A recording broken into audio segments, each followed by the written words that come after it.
Welcome mister Rathnavel, deputy director of CBI நாட். வா. என்ன சார் இது மினிஸ்டர் நீங்க எனக்கு போய் எழுந்து வந்து? அப்போ நீ என்ன மினிஸ்டரா தான் பாக்குற? அப்படியெல்லாம் இல்ல சார். மினிஸ்டர் நான் சம்பாதிச்ச பேரு இன்னும் 1 வருஷம் 7 மாசம் தான். ஆனா மனுஷனா நீ சம்பாதிச்ச பேரு காலம் பூரா இருக்கும். வா உட்கார். ரத்னவேல், உனக்கு தெரியாது இல்ல, ஜாதி மதம் அரசியல் கோயில் கட்டுறது இடிக்கிறதுன்னு பிரச்சனைகளுக்கு பஞ்சம் இல்லாம வாழ்ந்துகிட்டு இருக்கோம். இப்பவும் ஒரு முக்கியமான பிரச்சனையை உங்ககிட்ட ஹேண்ட் ஓவர் பண்ணதான் கூப்பிட்டேன். Food corporation officials, IAS officers, civil supplies எல்லாம் வெயிட் பண்ணிட்டு இருக்காங்க. சார் இவ்வளவு அதிகாரிகளுக்கு மத்தியில அப்படி என்ன? வெயிட் முதல்ல இந்த டாக்குமெண்ட்ரி பாரு. ஆபரேட்டர் ஆன் பண்ணுங்க. அடிமை காற்று புயலாய் வீசிய 1942ஆம் ஆண்டு இயற்கை தன் கண்ணை மூடியதால் மழை இல்லை. பஞ்சம் பஞ்சம் பஞ்சம். ஏழை மக்களை விழுங்கி பஞ்சம் தன் பசியை தீர்த்து கொண்டது. ஓடி பிடித்து விளையாட வேண்டிய குழந்தைகள் அடித்து கொண்டார்கள். கைப்பிடித்து நடக்க வேண்டிய தம்பி அண்ணன் கையிலிருந்து சோற்றை பிடுங்குகிறான். குறைந்தபட்ச தேவையை கூட பூர்த்தி செய்ய முடியாத நிலையில் இருந்தது அன்றைய இந்திய உணவு உற்பத்தி. தட்டேந்தி இவர்கள் கேட்பது சோற்று பிச்சை இல்லை, உயிர் பிச்சை. பசியும் பட்டினியுமான அந்த துயரம் மிகுந்த நாட்களின் கண்ணீர் இந்திய சரித்திரத்தின் கருப்பு பக்கங்களில் ஈரம் காயாமல் இன்னும் அழுது கொண்டே இருக்கிறது. தாய் மாண்டு போனது தெரியாமல் அவள் மார்பில் பால் தேடும் குழந்தை. எண்ணிக்கையற்ற ஏழைகளின் பட்டினி பயணம் இறுதி யாத்திரையில் போய் முடிந்தது. விடுதலை பெற்ற சுதந்திர இந்தியா 1950இல் 50 மில்லியன் டன் உற்பத்தி போதாத நிலையில் வெளிநாட்டில் கையேந்தினோம்.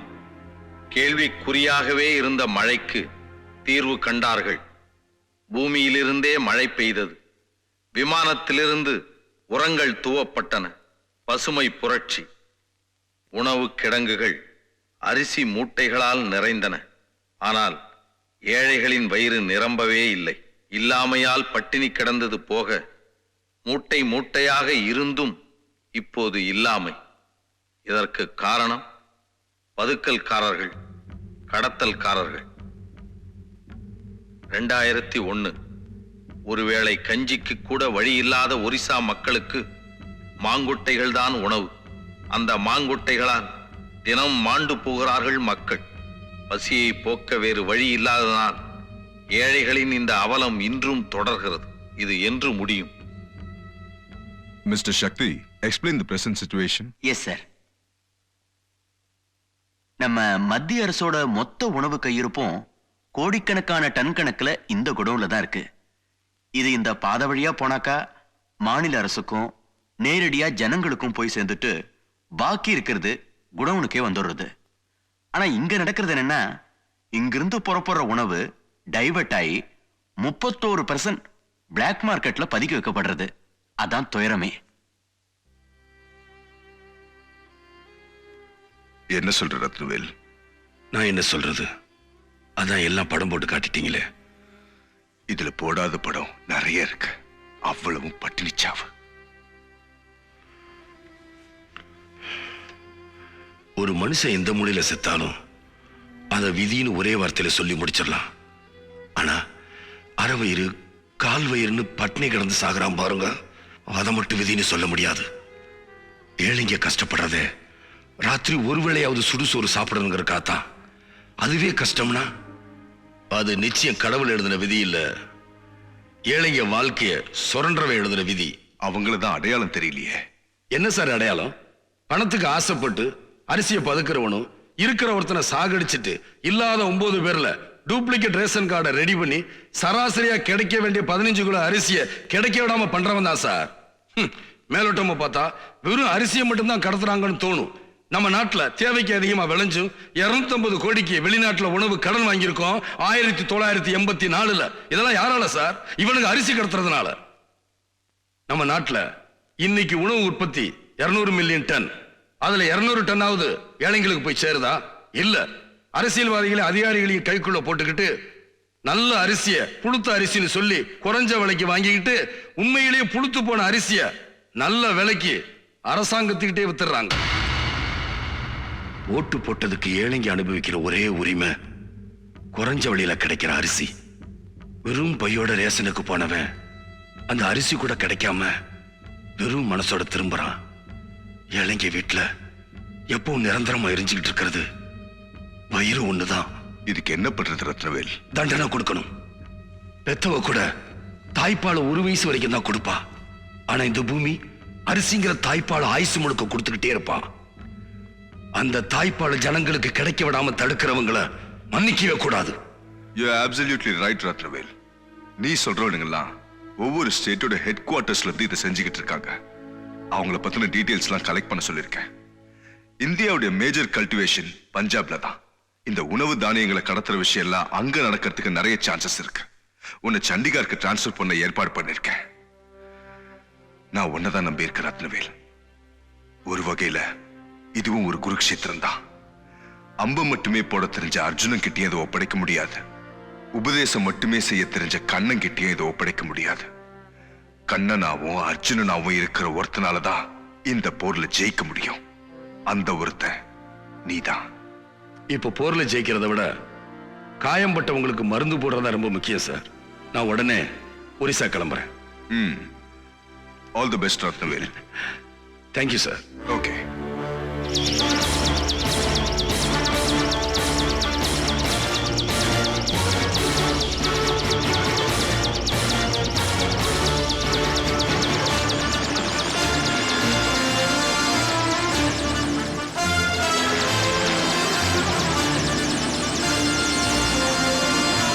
Down down.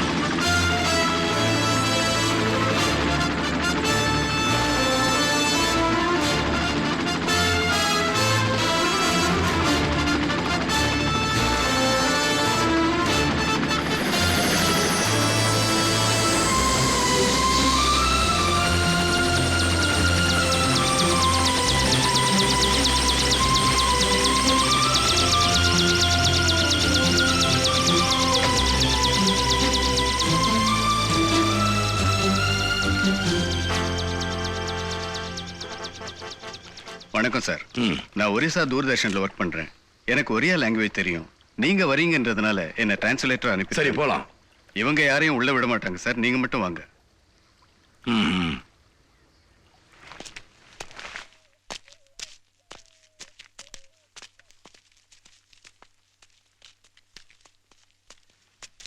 இவங்கெல்லாம் ஸ்டூடெண்ட் சார். யூத் சோஷியல் வெல்ஃபேர்னு ஒரு அமைப்பு வச்சு நடத்திட்டு இருக்காங்க. அம்மா அஸ்விதா சார் தேக்வாந்த் அஸ்விந்தி.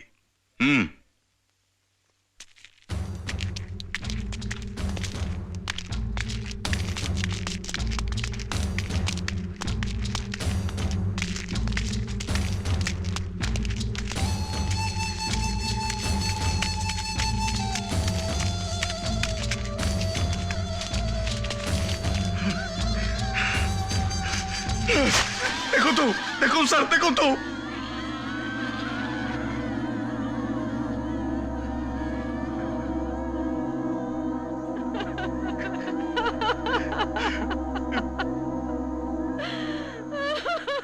देखलो सर, देखले तो பாத்தீங்களா? मन शांति गला. இப்போ உங்க மனசுக்கு திருப்தியா இருக்கா? इतने लाश, இத்தனை பணத்தை इतने लाश एक कमरे के में देखने ஒரே थे. இடத்துல நீங்க பாத்திருக்க மாட்டீங்க.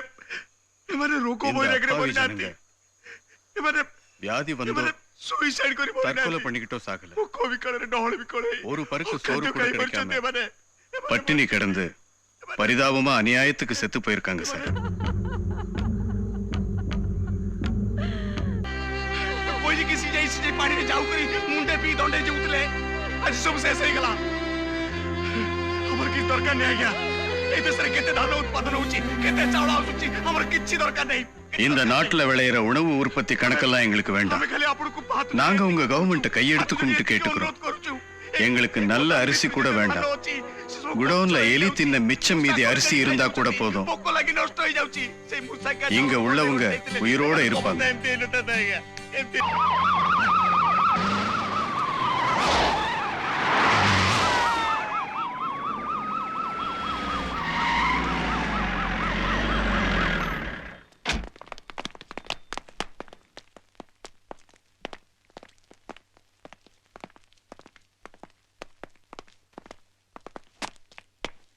ரத்னவேல் வா.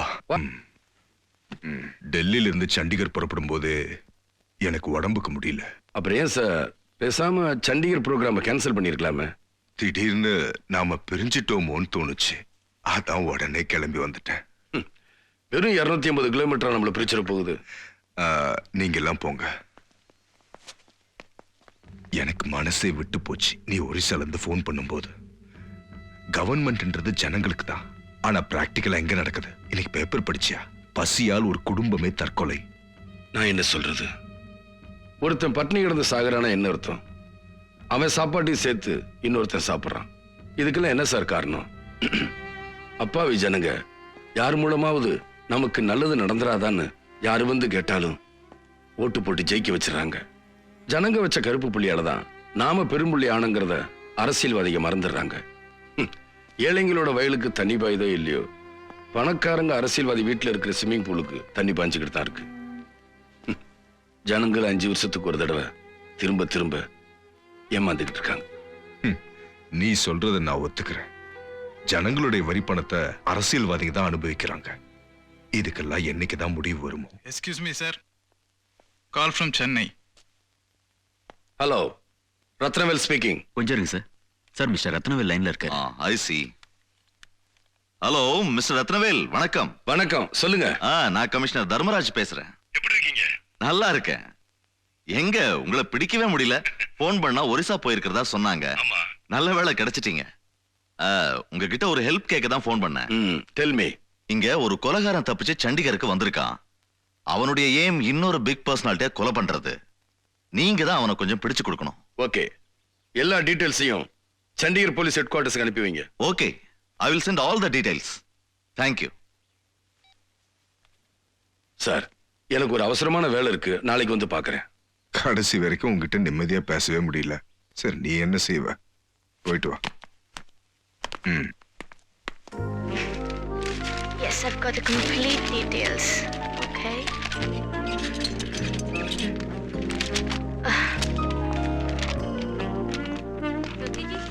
सुनिए, आपने जो फाइल ढूंढने के लिए कहा था वो फाइल अरे मुझे नहीं ढूंढो मिल रही ढूंढो, है। कहीं मैं होगी। कहाँ ढूंढूं उसको? कंप्यूटर में डेमो हाँ, का देखिए लिस्ट यहाँ ठीक से सब आया। है। Good morning, sir. Yeah. I got complete information, but I Any other information pass it to me. Yes, sir. Ask South Zone DSP to contact Central Chandigarh DC, Panchagula DC. Sir. ரெண்டு பத்தி உடனே வர சொல்லுங்க Ashok. Okay sir. Sir, Mr. Ashok, sir. everything should be in our control. ஆமாம் sir. Block all the entry points, especially from Delhi road. Okay, sir. Which is very important. அவன் நம்மகிட்ட இருந்து தப்பிக்கவே கூடாது. சார் இந்த குழுமனாலி ஹில்ஸ் ரூட் இருக்குல்ல sir, அந்த ரூட்ல நம்ம Hey, do what I say. Ashok, இங்க வா. இவனுடைய எல்லா போட்டோகிராஃப்ஸும் எல்லார்கிட்டயும் இருக்கணும். Okay, sir. நிச்சயம் இன்னைக்கு சண்டிகர் வருவான். சார். நாம சண்டிகர்ல 3 இடத்துல கவனமா இருக்கணும். Yes sir. Mohali cricket stadium, Chandigarh railway station, செட்டாரகு தங்க போற சிவாலிக் வியூ ஹோட்டல், பியாலட். Yes sir.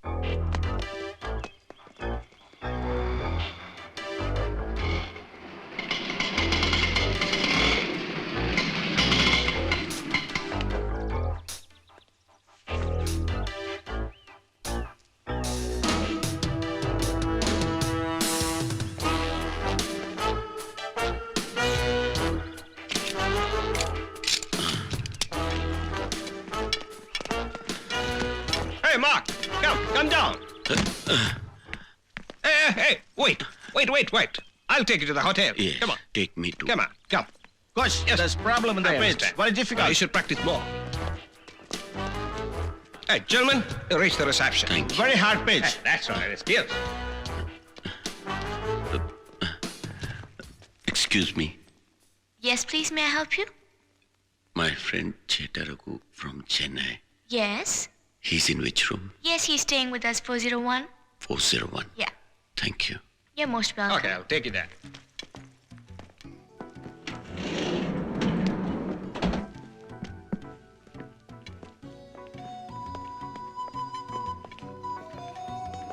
All right, gentlemen, here is a 401. Thank It's you. okay.